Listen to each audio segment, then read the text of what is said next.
அவைக்கு பேரங்கள் நாளாக போட்டிருக்காங்க. நான் கடைசியாக என்னுடைய காகிதங்கள் கூட நான் ஆர்டர் பண்ண மாட்டேன்.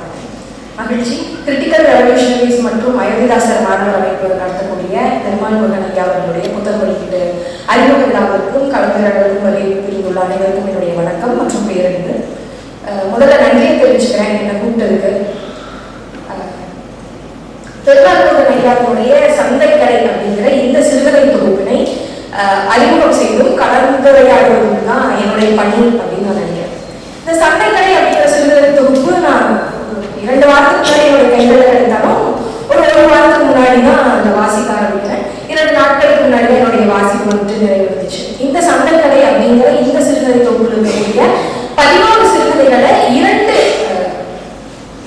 தன்மைகளின் அடிப்படையில ஒரு ஆராய்ந்திருக்கேன் அப்படின்னு நான் நம்புறேன். முதல் தன்மை வந்துட்டு அதனுடைய அமைப்பு, 2வது வந்துட்டு உள்ளடக்கம். இந்த 2 அடிப்படையில என்னுடைய பேச்சு இருக்கும் அப்படின்னு நான் நம்புறேன்.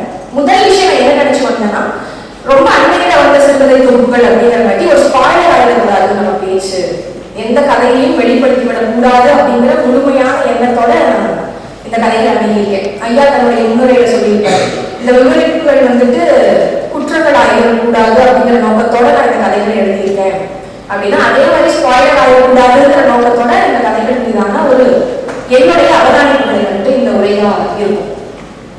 இந்த நான் சொன்ன மாதிரி உள்ளடக்கம் அமைப்பு அப்படிங்கிற 2 விதத்துல இதை நான் பிரிக்கும் பொழுது இந்த உள்ளடக்கத்தை ஐயா குறிப்பிட்ட சில வரிகளின் மூலமா நான் விளக்கணும். மற்றொன்று விரித்தல் என்ற குற்றத்திற்காக அப்படின்னு தன்னுடைய முன்னுரையில ஒரு குறிப்பிட்டு சொல்லியிருப்பார். இந்த கதைகளை வாசிக்கிறப்ப எனக்கு எப்படி இருந்ததுன்னா, பெரும்பாலும் ஒரு விவரிப்புகளையே போயிட்டு இருக்கு. ஒவ்வொரு கதை மாற்றங்களை பத்தின, அவங்களுடைய வாழ்க்கையை பத்தின, அவங்களுடைய வாழ்க்கை முறைகளை பத்தின ஒரு விவரிப்பு. அந்த விவரிப்புகள் போய்கிட்டே இருந்து கடைசியில தான் ஒரு விசாரணை அந்த கதாபாத்திரத்தின் மேல, கதைகளின் மேல அந்த விசாரணை நிகழ்த்தப்படும். அந்த விவரிப்பை நான் 2 வகையா பகுத்துக்கிறேன். ஒண்ணு, அந்த கதை முடிவை தெரிந்த பிறகு அந்த விவரிப்பு, இன்னொன்னு அந்த கதை முடிவை தெரிவதற்கு முன்னால் இருக்கக்கூடிய விவரிப்பு அப்படின்னு சொல்லிட்டு.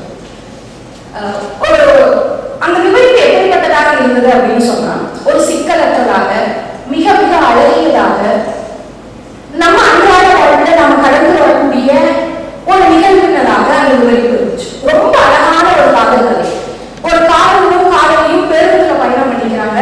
அந்த லாங் டிஸ்டன்ஸ் ரிலேஷன்ஷிப் இருக்கப்போ அவங்க எப்படியெல்லாம் சந்திச்சுப்பாங்க, அவங்களுக்குள்ள இருக்க அன்பு பரிமாற்றம் எப்படியெல்லாம் இருக்குமோ ரொம்ப அந்த கதை வந்துட்டு அழகா நகர்ந்துகிட்டே போகுது. அப்படி நான் ரொம்ப ரசிச்சேன் அந்த கதையை. அந்த பேருந்துகளை நடக்கக்கூடிய காதல் நிகழ்வுகளை வந்துட்டு ரசிக்கும் பொழுது, இல்ல பார்க்கும் பொழுது, நான் அனுபவித்ததாகவோ, இல்ல கோயம்புத்தூர்ல திருப்பூர் போறப்போ, சேலம் போறப்போ, 2 ஆண் பெண் கூட இருக்கையில உட்கார்ந்துட்டு இருக்கும் போது அவங்க எந்த விதமான ஒரு அன்பை பரிமாறி இருப்பாங்க அப்படின்னு ரொம்ப அழகா போய்கிட்டே இருக்கு. அந்த கதையினுடைய இறுதியில் ஏற்பட்ட ஒரு விசாரணையின் பிறகு எனக்கு அந்த பயணத்தின் மீதான கண்ணோட்டமே மாறிடுச்சு. ஒரு ஆண் பெண் 2 பேரும் தனியா ஒரு பேருந்துல பயணம் செய்யும் போது அது எவ்வளவு அழகியலாக இருந்திருக்குமோ, எவ்வளவு உணர்வு ரீதியாக அன்பு பரிமாற்றமாக இருந்திருக்குமோ, அந்த விசாரணை பிறகு அந்த பயணத்தில் எவ்வளவு பயம் கலந்தது,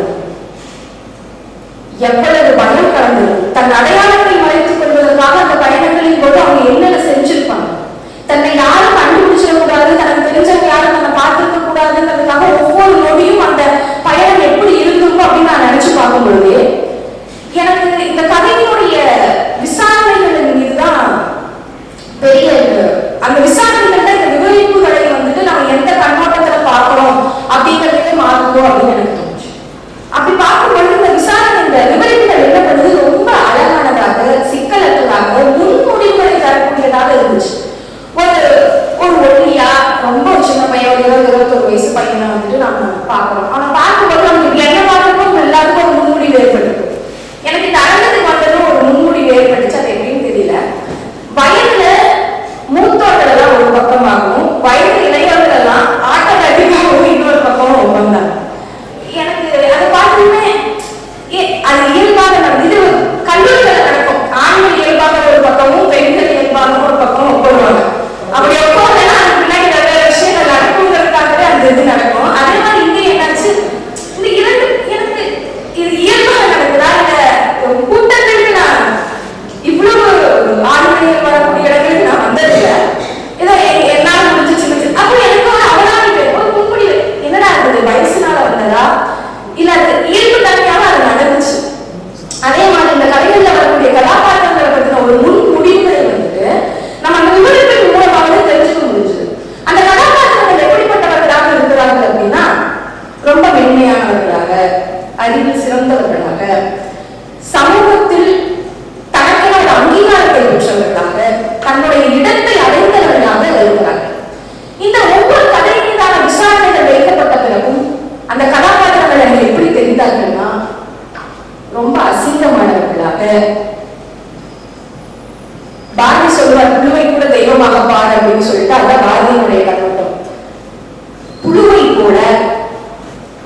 அந்த மனோநிலை, அந்த கதாபாத்திரம் இன்னொருவருடைய வாழ்க்கையில் ஏற்படுத்தக்கூடிய மாற்றமே இல்லாதது, ஆனா மாற்றம் அவர்கள் தங்களை தாங்களே நினைத்துக் கொள்ளக்கூடிய சில நிகழ்வுகள் தான் இங்கு விவரிப்பாக இருக்குது. அப்போ இது நீங்க இந்த சந்தை கடை அப்படிங்கிற இந்த தொகுப்பை படிப்பதற்கு முன்னால் நீங்க வந்துட்டு ஆர்வமா எனக்கு முன்னெல்லாம் படிச்சுட்டேன், எனக்கு தெரிஞ்சிருச்சு விவரிக்கிறாங்க. 2-3 கதை படிக்கும் போதும் அங்க போறாரு இங்க போறாரு அவங்க சொல்றாரு இதை சொல்றாரு அப்படியெல்லாம் போயிட்டு இருந்தது. ஆனா அந்த விசாரணைகளுக்கு பின்பு ஒரு 2ஆம் வாசிப்பு மீள் வாசிப்பு செய்கின்ற பொழுது அந்த கதாபாத்திரங்களின் மீதும் அந்த சூழலின் மீதும் எனக்கு ஏற்பட்ட வெறுப்பானது இந்த சமூகத்தை பார்த்து நான் அடையக்கூடிய வெறுப்பாகவே ஏற்பட்டேன். இந்த இன்னைக்கு நான் பேச போறேன் அப்படின்னு தெரிஞ்சதுக்கு அப்புறமேட்டு நான் சில கூகுள்ல சில விஷயங்கள் வந்துட்டு தேடி எடுத்துட்டு வந்தேன். தேடி சும்மா என்னதான் சொல்றாங்கன்னு பார்க்கணும் இவங்க அப்படின்னு சொல்லிட்டு தேடிட்டு இருக்கும்போது பூகோ சரவணன் அவர்களுடைய பக்கத்துல ஒரு மொழிபெயர்ப்பு யாசிகாதன் அப்படின்னு சொல்லிட்டு ஒரு இளம் எழுத்தாளர்களுடைய மொழிபெயர்ப்பை வந்துட்டு அவர் பூகோ சரவணன் தன்னுடைய பக்கங்களை வந்து கொண்டுட்டார். அதை படிச்சதுக்கு அப்புறம் இந்த இடத்துக்கு வரும்பொழுது எனக்கு மிகுந்த குற்ற உணர்வுடையவராகவும் என்னை நான் இதுவரை சுய பரிசோதனை செய்து எனக்கு ஒரு மதிப்பீடு வச்சிருக்கேன், அந்த மதிப்பீடு மொத்தமும் தகர்ந்ததாகவும் இந்த கதைகளை படித்த போது எனக்கு ஏற்பட்ட அந்த குற்ற உணர்வு எனக்கு ஏற்பட்டுச்சு. அந்த குற்ற உணர்வை உங்கள் எல்லோரோடும் நான் பகிர்ந்து கொள்ள விரும்புகிறேன். நீங்களும் அந்த குற்றவாளிகளாகவே நான் விரும்புகிறேன்.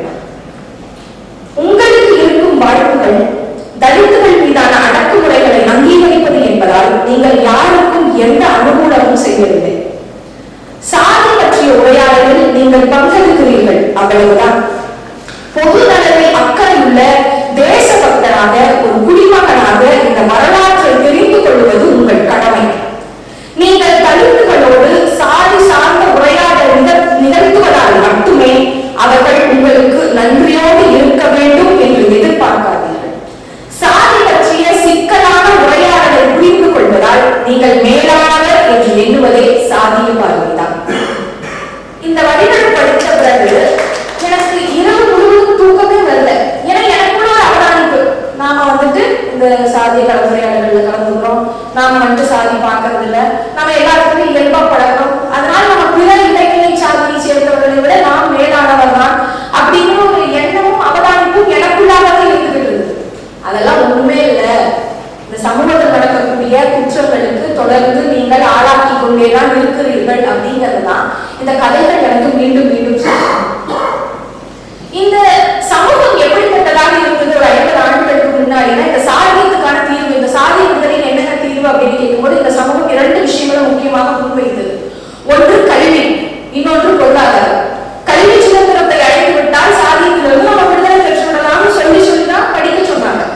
2வது எப்படியாவது தம் தட்டி பொருளாதாரத்தில் உயர்வு வந்துட்டீங்கன்னா இந்த சாதியத்திலிருந்து நாம் விடுதலை பெற்றுவிடலாம் என்ற ஒரு பொய்யான நம்பிக்கை ஊட்டப்பட்டது. அந்த பொய்யான நம்பிக்கை இன்றளவும் இருந்து கொண்டேதான் இருக்கிறது. ஆனால் இந்த சாதியின் பொருளாதாரம், கல்வியின் பொருளாதாரமும் சாதிய விடுதலை நமக்கு தந்துவிட்டதா அப்படின்னு கேட்ட கிடையவே கிடையாது.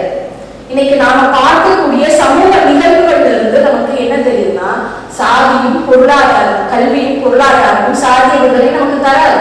நமக்கு சாதிய விடுதலை தரக்கூடிய ஒன்றே ஒன்று என்னன்னா அது உளவியல் விடுதலை தான். இந்த கதைகள் அவர் சொல்லுவார் சுருக்கமா. இன்னைக்கு வரைக்கும் ஏன் வீடு உட்பட தலித் மக்களை பார்க்கின்ற பொழுது ஏன் அவங்க கூட பழகக்கூடாது, ஏன் அவங்க கூட இருக்கக்கூடாது அப்படிங்கிறப்ப சில விஷயம் சொல்லுவாங்க. அவங்க இப்படி, அவங்க அப்படி, அவங்க இப்படி அப்படின்னு. அதுல வரக்கூடிய மிக முக்கியமான விஷயம், வகுப்பறையில நான் கேட்ட விஷயம், அவங்க சுத்தமா இருக்க மாட்டாங்க. அவங்க வந்துட்டு சுத்தமா இருக்க மாட்டாங்க, அவங்க வீடு சுத்தமா இருக்காது, அவங்க உணவு பழக்கம் சுத்தமா இருக்காது, அவங்க சுத்தமா இருக்க மாட்டாங்க அப்படிங்கிற ஒரு விஷயம். இது நான் வகுப்பறையில கேட்ட விஷயம். வகுப்பறையில மாணவர்களோட உரையாடும் பொழுது அவங்க சொன்ன ஒரு விஷயம், சுத்தமா இருக்க மாட்டாங்க. இது எவ்வளவு பெரிய ஒரு முட்டாள்தனமாக எனக்கு ஒரு கதை இருக்கு. நீங்க படிக்கும் போது அது என்ன கதை அப்படின்னு உங்களுக்கு தெரியும். சுத்தமின்மையினால்தான் ஒருவன் சமுதாய படிநிலைகளில் கீழ்நிலையானவனாக கருதப்படுகிறான் அப்படிங்கிற ஒரு முட்டாள்தனம் தொடர்ந்து தலைமுறை தலைமுறையாக கருதப்படுகிறது. அதனால்தான் இந்த இரட்டை குழந்தைமுறையில இன்னுமே சமூகத்தினுடைய கிராமங்கள்னு சொல்ல முடியாது, நகரங்களிலுமே இருந்துகிட்டே வருது. அந்த தலைமுறை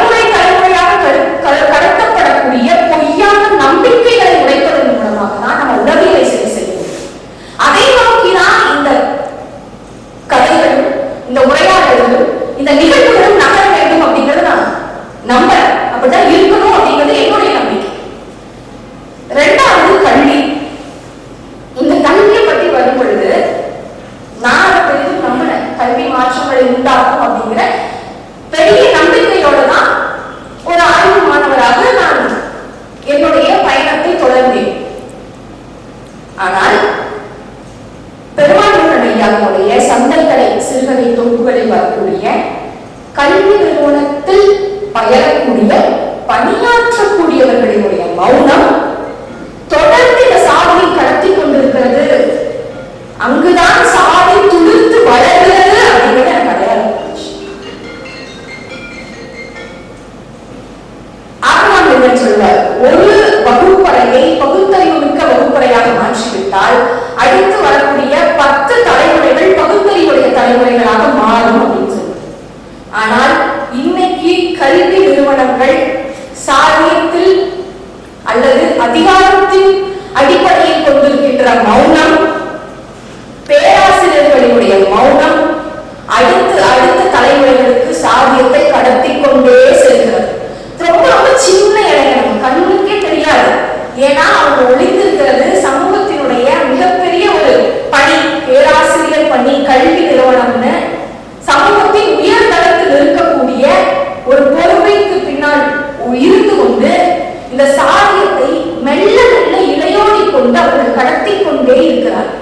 இந்த சிறுகதை தொகுப்பை நீங்க படிக்கும் போது தெரியும், இந்த ஆசிரியர்களுடைய மௌனம், இந்த ஆசிரியர்களுடைய பகுத்தறிவின்மை, பேராசிரியர்கள் கடைபிடிக்கக்கூடிய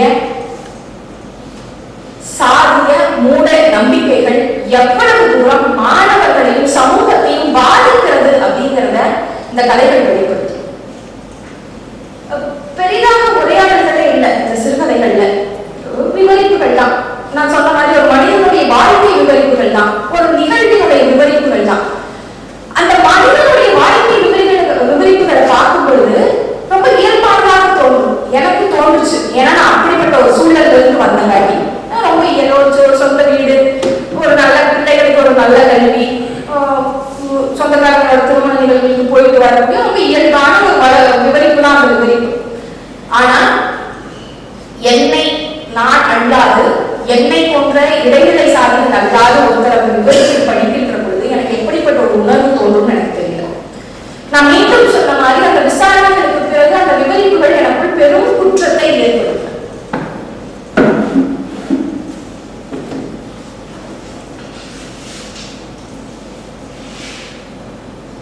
தேவதேவனுடைய கவிதை எனக்கு எப்பொழுதுமே நினைவு. அதை சொல்லிதான் ஆரம்பிக்கணும்னு நான் நினைச்சேன். ஆனா பதட்டத்தில் மறந்துட்டேன். நான் என்பதே வன்முறை, நான் என்பதே வன்முறை, நான் இன்னான் என்பது எவ்வளவு பெரிய வன்முறை. இந்த சமூகம் தன்னை அடையாளப்படுத்திக் கொள்வதில் எவ்வளவு தூரம் முனைந்து இருக்கிறது. ஒவ்வொரு தனி மனிதனும் தன்னை அடையாளப்படுத்திக் கொள்வதில் சாதியாக, நிலமாக, உறவுக்காரராக ஏதாவது வகையில் உங்களுக்கு எங்களுக்கு தொடர்பு இருக்குங்க அப்படின்னு அடையாளப்படுத்திக் கொள்வதில் இந்த மனிதர்களுக்கு ஏற்பட்டிருக்கக்கூடிய முனைப்பு எவ்வளவு தூரம் வீரியமானது. அது என்ன செய்யும் நமக்கு தெரியாது. ஆனா அந்த வீரியம் இன்னொரு மனிதனை தனிமைக்கு உள்ளாகும், இன்னொருவனை புறக்கணிப்பிற்கு உள்ளாகும், இன்னொருவனை தன்னுடைய இருத்தலை கேள்விக்கு உள்ளாகும். ரொம்ப இயல்பா இது வகுப்பறைகளுக்குள்ளே நடக்கும். நீயும் நானும் ஒரே காலேஜ், நீயும் நானும் ஒரே ஊரு. இது மாணவர்கிட்ட நாங்க அடிக்கடி சந்திக்கிறது. புதுசா ஒரு 30 பேர் வரப்ப அந்த ஒரு செமஸ்டர் அங்க 3 பேர் இருப்பாங்க, இங்க 3 பேர், அங்க 4 பேர் இருப்பாங்க, கேண்டீன்ல ஒரு 5 பேர் இருப்பாங்க. யாரை பார்த்தாலுமே ஒரு ஒற்றுமை இருக்கும். ஒரே காலேஜ், ஒரே ஊரு, அந்த நிகழ்வுல பார்த்திருக்கோம், இந்த நிகழ்வுல பார்த்திருக்கோம் அப்படின்னு சொல்லிட்டு இந்த அடையாளப்படுத்துதல் ஒரு மனிதனை, பிற மனிதனை, சக மனிதனை, தன்னோடு பயணிக்கக்கூடிய இன்னொரு உயிரை ஒரு மிகப்பெரிய புறக்கணிப்புக்குள் உள்ளாகும். அது அந்த அந்த வட்டத்துக்குள்ள நம்ம இருக்கிறப்ப தெரியாது. நானுமே அப்படிதான் கடந்து வந்திருப்பேன். முதுகலைகள் அப்படிதான் படிச்சிருப்பேன், முனைவர் பட்டமும் அப்படிதான் பயணம், எனக்கு தெரியல. ஆனா அந்த புறக்கணிப்பினுடைய வழியில எதிர் திசையில நின்று பார்க்கும் பொழுதுதான், எப்பவுமே எதிர்காலத்து தானே கண்ணில் தண்ணி வருது, அதை எதிர்ல நின்று பார்க்கும் பொழுதுதான் அந்த வழியையும், வார்த்தைகள் கிடைக்க மாட்டேங்குது, அந்த வழியையும் புறக்கணிப்பையும் நம்மளால உணர முடியும். இந்த இரவு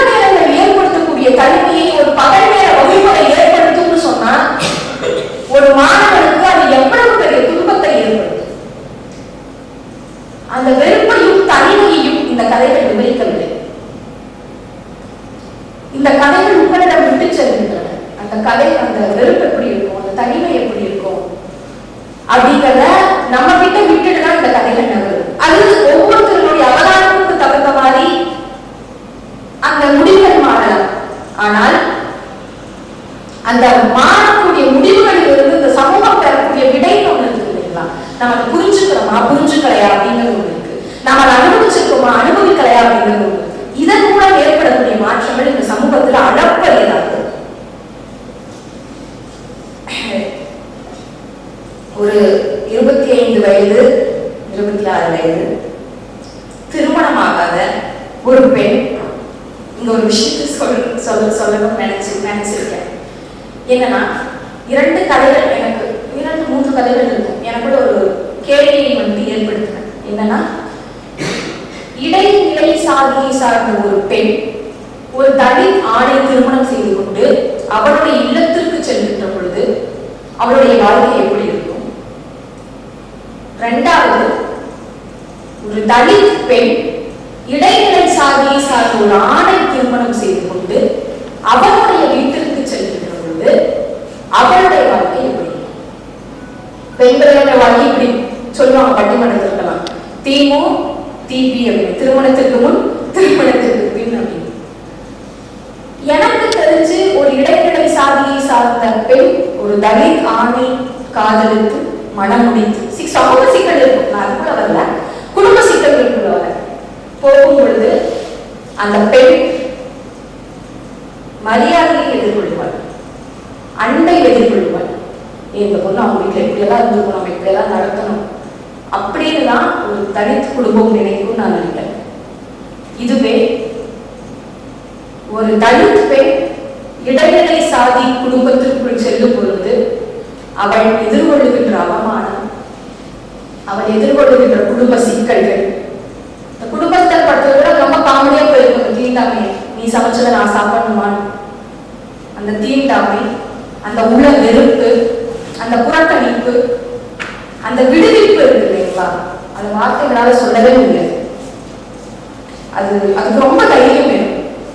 ஆனா நான் பார்த்த வரைக்கும், நான் தெரிந்த வரைக்கும், நான் கேட்ட வரைக்கும் உண்மையை நிகழ்கிறது. இடைநிலை சாதியிலிருந்து மறுப்பு திருமணம் செய்து கொண்டு தலித் சாதிக்கு செல்லக்கூடிய பெண்களை நான் பார்த்திருக்கிறேன். அந்த 2ஆம் நிலையில இருக்கிறது நடந்திருக்கா, நடக்குமா அப்படின்னு கேட்டா தெரியல உண்மையாலுமே. ஏன்னு கேட்டா, இந்த இடைநிலை சாதியை சேர்ந்த ஆண்கள் பெண்களை எவ்வளவு துச்சமாக பயன்படுத்துகிறார்கள் அப்படிங்கிறத மருத்துவமனைகள்ல சொல்ல போனா கருக்கலைப்பு செய்யக்கூடிய மருத்துவமனைகள்ல போய் பார்த்தா தெரியும். ஆண் அப்படிங்கிற ஒரு அதிகார மையம் உருவாக்கிய இந்த சமுதாய கட்டமைப்புகள் பின்னால சமுதாயம் உருவாக்கிய பிரதிகளாக மாறிடுச்சு. சக்தி ஜோதி தன்னுடைய நூல் அழகாக சொல்லுவார்கள், ஆண்கள் உருவாக்கிய இந்த பிரதி, இந்த இலக்கியம் யாருமே விசாரணைக்கு உட்படுத்தாத காட்டி பின்னால ஒரு நாள் அது சமூகத்தின் பிரதியாக மாறி போய் பெண்களை கட்டுப்படுத்த ஆரம்பித்தது அப்படின்னு சொல்லிட்டு. அதே போலதான் இந்த ஆண்கள், இடைநிலை சாதியை சேர்ந்த ஆண்கள் செய்யக்கூடிய அல்லது நடத்தக்கூடிய வன்முறைகள் பெண்கள் மீது எவ்வளவு பெரிய தாக்கத்தை ஏற்படுத்துது அப்படிங்கிறத ஒரு பெண்ணாக என்னால் உணர முடிகிறது. ஆனால் அந்த வழியை உள்வாங்க முடியவில்லை.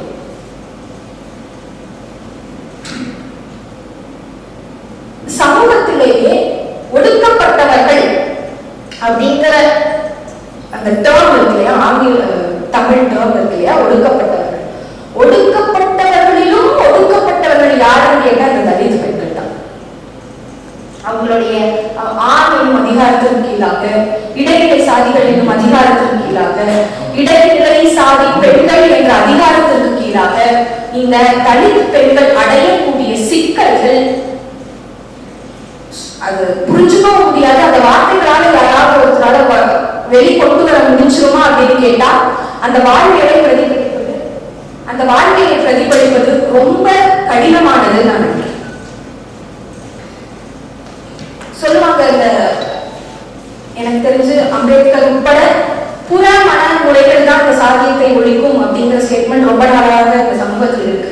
எப்போ சாதி மறுப்பு திருமணங்கள் நடக்குதோ அப்பதான் தலைமுறை தலைமுறைகளாக நடக்கின்ற பொழுதுதான் இந்த சமூகம் சாதியத்திலிருந்து விடுதலை பெறும். ஏன்னா இந்த சமூகம் குடும்பம் அப்படிங்கிற ஒரு அமைப்பையும் கௌரவம் சொல்லலாம் நினைக்கிறேன். இந்த ஊர்ல கௌரவம் அப்படிங்கிறதையும் இந்த பெண்ணுக்குள்ளாக தான் வைத்திருக்கிறார்கள். எப்போ அந்த பெண் வந்துட்டு தன்னுடைய சாதியை மறுத்து திருமணம் செய்து கொள்கிறாளோ அப்பொழுதுதான் இந்த சாதியத்திலிருந்து நம்மளால விடுதலை பெற முடியும். இன்னொரு சொல்ல போனா இந்த சாதியத்தை ஆண்கள் கடத்துவதை காட்டிலும் இந்த இடைநிலை சாதியில் இருக்கக்கூடிய பெண்கள் கடத்துவதுதான் அதிகம். என் அம்மா உட்பட வீட்டுல சொல்லி சொல்லி வளர்க்கிறாங்க இல்லையா, இவர்கள் செய்யக்கூடிய பணி ரொம்ப அளப்படையது.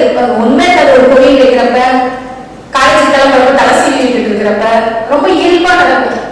ரொம்ப ரொம்ப இயல்பா நடக்கும். வீடுகள்ல பஸ்ல வரும்போது ஏதோ ஒரு டைம் பிஸின்னு வந்துருச்சுன்னா நம்ம காடு அந்த அன்னைக்கு நைட் சாப்பாட்டப்ப, ஒரு திரைப்படம் பார்த்துக்கிட்டு இருக்கப்ப, இந்த மாதிரி பல நேரங்கள்ல இந்த இடைநிலை சாதியை சார்ந்த பெண்கள் தங்களுடைய கௌரவத்தை பேணிக் கொள்வதில் எவ்வளவு முனைப்பு காட்டுகிறார்கள் அப்படின்னு நம்ம புரிஞ்சுக்கணும். எப்பொழுது இந்த சமூகம் அந்த தலைகளை எல்லாம் உடைக்கிறது, எப்பொழுது முதல் தலைமுறை பட்டதாரி பெண்கள் அதை உடைக்கிறார்களோ அப்பொழுதுதான் நம்மளால வெளியிடும். அது உடைப்படுதா, உடைக்கிறார்களா, இந்த கல்வி மாற்றத்தை ஏற்படுத்தி இருக்கிறதா அப்படிங்கிற கேள்விக்கு என்ற பதில் இல்லை. நான் முன்னாடி சொன்ன மாதிரி கல்வி நிறுவனங்கள் அதை செய்யாத பொழுது வேறு ஒருவரும் அதை செய்ய முடியாது அப்படின்னு நான் நம்புறேன்.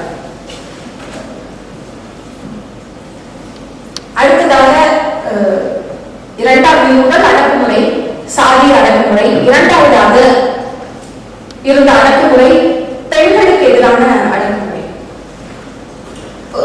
ஒரு ஆண் தன்னுடைய குரல் ஒழித்துக் கொண்டே இருக்கின்ற ஒரு இடத்தில் அவன் மௌனமாகின்ற அந்த ஒரு நொடி, ஒரு பெண்ணினுடைய குரல் அந்த ஒட்டுமொத்த கூட்டத்தையும் கலைத்து விட செய்கிறதுன்னு சொன்னா, அப்படி ஒண்ணு நடந்துச்சுன்னு சொன்னா, அதுக்கப்புறம் அந்த ஆணினுடைய மனநிலை எப்படி இருக்கும்?